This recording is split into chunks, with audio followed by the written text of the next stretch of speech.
Oh, howdy all, grab yourself a drink. It is time for some Path of Exile 1 discussion.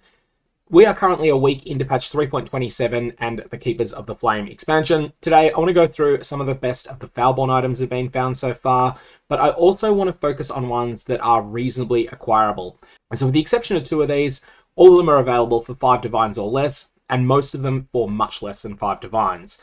That said, we will quickly mention the example of the Culling Strike Headhunter, just an example of what the top end of these Foulborn uniques can look like, and we'll also talk about the Doubly Foul Berek's Respite, which is very much also not an accessible item. At the moment, I think we've found every Foulborn item that is currently in the game, but Grinding Gear Games do plan to add a bunch of them next week, and so there'll be lots more to discover at that point. How do Foulborn items work? Most of them have 2 alternate modifiers. It's not always 2, so there are some that only have 1, there are some that have 3, but most of them have 2 alternate modifiers, and each one is tied to 1 explicit modifier that's found on the standard unique item. As a bit of an example here, Headhunter can have its 20 to 30% damage mod replaced, and if that's replaced, it's replaced by Culling Strike, which makes the item better.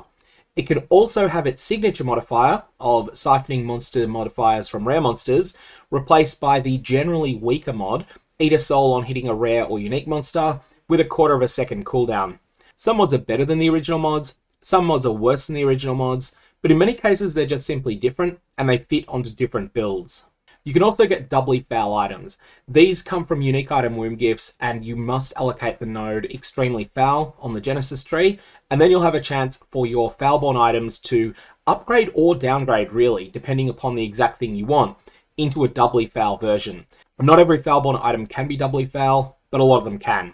It varies greatly from item to item as to whether a Doubly Foul item is better or worse than the individual versions. Sometimes there's a synergy between the 2 Foulborn mods, and we'll definitely see that when we talk about Berek's Respite.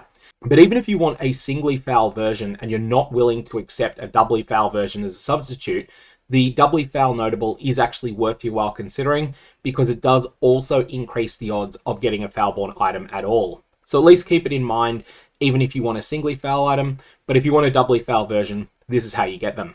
Alright, so let's start with one of the cheapest items on this list and one of the best. This is Singly Foul Tulborn.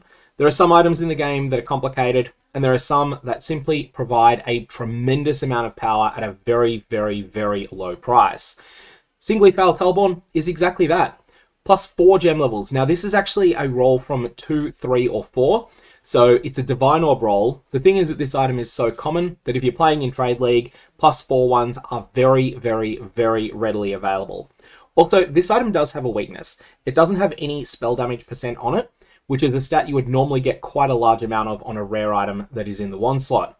This doesn't render the item bad though. Plus 4 gem levels is a huge modifier. On top of that, there are a number of ways of getting more spell percent into your build that generally don't get picked because you instead use a +1 or +2 wand that has a bunch of spell percent on it. But in that situation, you can use Foulborn Tulborn and then just slightly reassess your character's passive points. You might decide that you want to use a 12 passive large cluster jewel, for instance, as a way to get a whole bunch of spell percent. So it's a slightly different way of building around this, but it definitely plays well into the power that Tulborn has. And this item is so common that with perfect rolls, it is 5 chaos. And when I say perfect here, I'm talking not about the mana gain on killing a frozen enemy. That one's a little bit of a bonus, but it might not be perfect. The implicit might not be perfect, but plus 4 to level of cold spell skill gems. At the time I'm recording this video, just getting that mod on its own, uncorrupted, 5 chaos. This thing is incredible. This thing is one of the best budget items that is in the game at the moment. And if it fits your build, you should definitely be using at least 1, maybe even consider 2 if you can solve defenses while dual wielding wands. Next we have Xoph's Heart, and again we're talking really cheap stuff here. We're talking the very bottom of double figure chaos orbs here, and that's for a perfect roll. Physical damage taken as fire as a perfect roll is 15% on this item. It actually is a range from 5 to 15%, and there will be situations where you don't want the maximum. There's too much to go into there, but sometimes you will want a roll that is explicitly not 15, but usually you're going to want 15 on this. This item is almost close to good enough to wearing even without this mod, and then having this mod on it just makes it incredible. This item is amazing, this item is common, this item is cheap. There are other modifiers on this that can be foul as well, but it is this particular mod that is the really good one. And that applies to Tulborn as well. Tulborn also can have other mods on it that are foul, but there's the one that really matters there. Now we're going to jump away from very, very budget items to items that are mixed as to whether they're budget or not. Now, Berek's Respite is intriguing because there are 3 different versions of this item. There is Singly Foul Fire Explode, Singly Foul Lightning Explode, and Doubly Foul. The Doubly Foul version of this is extremely expensive. We're talking double figures divines and not at the bottom end of double figures divines. When I was writing this video, they were 35 was the very cheapest one, and there was only one at 35, the rest were all over 40.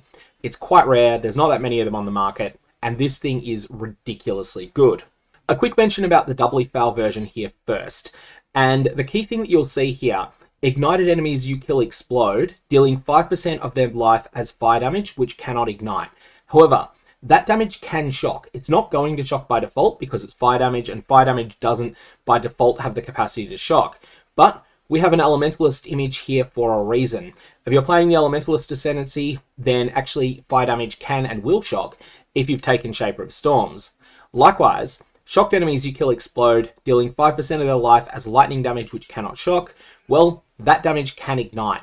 So you can have a chain reaction going off here where one monster pops like popcorn and it inflicts fire damage that can shock other monsters and lightning damage that can ignite other monsters, and then the next monster in the chain ends up popping as well, and it also explodes, dealing both of those types of damage. That's the reason that this thing is so expensive. It's worth noting that Berek's Respite does have very good other mods on it by default, and these are deleted by being Foulborn, but this item is still incredibly good. Next, we're going to be continuing to talk about Berek's Respite, but here we're going to jump to the budget, incredibly good one as well. This is the one that I term the Singly Foul Inpulsa variant. This takes the text of Inpulsa's Broken Heart, the signature modifier of that item, and puts it onto a ring that was already good enough to wear on your character. Foulborn Berek's Respite. When you kill an ignited enemy, inflict an equivalent ignite on each nearby enemy. So you still have the ignite transmission modifier. This is not a proliferation effect. This stacks in an intriguing way with proliferation effects. They tend to build upon each other, especially if the radius of the proliferation effect is small, but they are not exactly the same thing, so do keep that one in mind. This still functions as a Berek's Respite for the reasons you would want a Berek's Respite on your build if you're playing with ignite damage. But here, you want to be using this on a build that is focused heavily on dealing ignite damage to monsters, because then you have the Berek's Respite Ignite Transmission mod, but that you also have the capacity to inflict shocks frequently. As long as you're shocking a good chunk of the screen, then this Foulborn Berek's Respite is going to be causing many of those monsters to explode. Those explosions are going to be small, but because you're an Elementalist, they're going to ignite, and because you're wearing a Berek's Respite that still has its Ignite Transmission mod on it, it is also going to spread like a wave of death through a pack of monsters. This is a really good item, and unlike the previous Doubly Foul version, it's a little bit more affordable. At the time I was recording this video, you were looking 1.7 to 2 divines for it.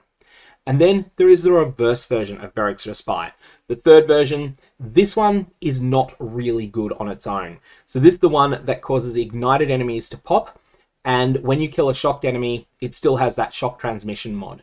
The shock transmission mod that is found on the OG Berek's Respite is a lot worse than the ignite transmission mod, and as a result, this ends up not being a complete package on its own. But where this is incredible, what if you're playing a build that wants a Doubly Foul Berek's Respite, and it also wants an OG Berek's Respite? Well, in that case, you can use the Singly Foul Fire version and the Singly Foul Lightning version, and put one on each ring slot, and you'll get the same benefits of Ignite Transmission, Shock Transmission, and Ignite and Shock explosions that you would get if you used an OG Berek's Respite on one finger and a Doubly Foul one on the other. So that's its primary use case. This is a budget alternative to the much more expensive Doubly Foul version. And ultimately, if you want the effects of the Doubly Foul version and you're willing to give up both ring slots for it, you can also achieve that on a budget by using both versions of Single Foul Berek's Respite. And while we're on the topic of transmitting ailments from enemy to enemy, there is a signature modifier on one of the rarest unique items in the game, Bino's Kitchen Knife. This allows you to transmit poisons from one enemy to another, very similar to the Pathfinder notable Master Toxicist. When I saw this version of the Embalmer, I immediately thought this is going to be a 30+ Divine Orb chase item. Except, it turned out that it was really common. Grinding Gear Games chose to make this super available, and as a result, you can pick this up for under 10 chaos. This item has the signature modifier of Bino's kitchen knife, which only Pathfinders otherwise get, and it gets it in a package that in many builds is going to be superior to using Bino's kitchen knife. This is something that can fit on an Assassin Spellcaster Poison build. This can fit on a Poison build that wants to deal damage with a weapon that is not Bino's kitchen knife, and it is also much more common than Bino's kitchen knife is. Also, there is a Doubly Foul version of the Embalmer, and this one is also quite affordable. We're looking at a couple of divines now because poisons you inflict deal damage 15% faster is a really strong mod. You do lose the pseudo-link, but I don't think the pseudo-link is very important for most builds because chances are you're not investing that heavily in the skills that you put in your gloves. Doubly Foulborn The Embalmer is incredibly good as well, but the singly foul version will get you started, and then you can upgrade to this once you can afford it. Next, we have Kikazaru, and if like me you can't find this on trade, remember that second vowel in this is an A. Intuitively to me it feels like it would be an I, but it is not. It is Kikazaru, so keep that one in mind, otherwise you'll spell it wrong and then you'll be wondering why there's none of them showing up on trade. Now, most builds don't want this item, but if you're playing a specific ascendancy, and that ascendancy is the Hierophant, this thing is fantastic. If you're scaling damage by scaling mana, this item is going to be very hard to replace on your build. It's also very, very cheap. Now, you can go with two different options with this ring. You can either go with a perfect roll on the mana regeneration rate, and that's going to cost you 55 chaos at the time I was recording this video. Who knows, maybe it'll be a divine or two. It's not going to be much. But if you're willing to accept imperfection there, well, 10 chaos will get you a bottom roll, and 30 chaos will get you a 39 roll. So Kikazaru, very common item, very, very solid item, very hard to replace. It is so good that it is very hard to replace this item, and I think a lot of Hierophants will start out wearing a Foulborn Kikazaru, they'll upgrade to a perfectly rolled Foulborn Kikazaru, they will upgrade further to a double corrupted Foulborn Kikazaru, and that will be their forever gear on their character. I want to finish with two relatively budget-friendly, but these are rare items. And this one you probably don't want on your build. But there are going to be 6 or 7 of you that are watching this video saying, this is incredible. This is going to be an absolute godsend on my build. It's going to save me 8 passive points. If you're going on a very long pilgrimage across the skill tree in order to get a specific keystone, then Foulborn Intuitive Leap is exactly what you need. This can cut that skillgrimage short, assuming that you're able to allocate a dual socket for it. This will allow you to jump a massive distance across the tree, the same as found on a massive Thread of Hope, and as a result, it can pick up a keystone for several less points than you would otherwise need to spend. Most of you watching this video are not going to be interested in this one, but a small number of you will, and it is great. Also keep in mind that this can have some great synergy in conjunction with a Timeless Jewel. If a Timeless Jewel just needs to give you a keystone, and this is particularly the case with Glorious Vanity, then this can be a really good way to pick it up without crangling a lot of your tree. And finally, I want to finish with the Foulborn version of The Surrender. There are 3 different versions of this that are all good. It can be singly foul with energy shield on block, it can be singly foul with maximum chance to block attack damage, or it can be doubly foul. All of these are fantastic, but not for the same build as each other. This item is a good substitute for Aegis Aurora on a lot of builds. Sometimes you'll look at Foulborn The Surrender and say, you know what, that's cool, Aegis is better. Other times, you look at Foulborn The Surrender and Aegis Aurora and say, hey, Aegis would be cool, but Foulborn The Surrender is better. That's the energy shield version of it. The life versions, they compete with the original Surrender, but the ability to have 3% maximum chance to block attack damage on your character, that is a very hard stat to get, it's a very powerful stat, and being able to get it here at such a low cost is absolutely fantastic. That is Foulborn The Surrender. All 3 versions of this item are great, and that's where I'm going to leave it on this video. There are definitely many other cool Foulborn unique items, but these are ones that I think either solve very, very important problems on builds, such as the Embalmer, both singly and doubly foul. Being able to have an assassin that has poison transmission is absolutely fantastic because that stat is incredible. It's something that was otherwise pulling you into being in the Pathfinder Ascendancy, but you don't need to be a Pathfinder. If you prefer to be a Pathfinder, great, be a Pathfinder. But if you prefer to be an assassin and you need that stat on your build, this is the lowest opportunity cost in the game that will provide you that. And Berek's Respite is just going to provide you with so much power. The OG item was already good, but the singly foul version that changes shock transmission into shock explosions, this thing is absolutely incredible. the Doubly Foul version is one of the best items in the game, but it is also very rare and very expensive. And on top of that, of course, there's plenty of other things that might just solve a particular problem your character has, like defense or dealing cold damage with spells.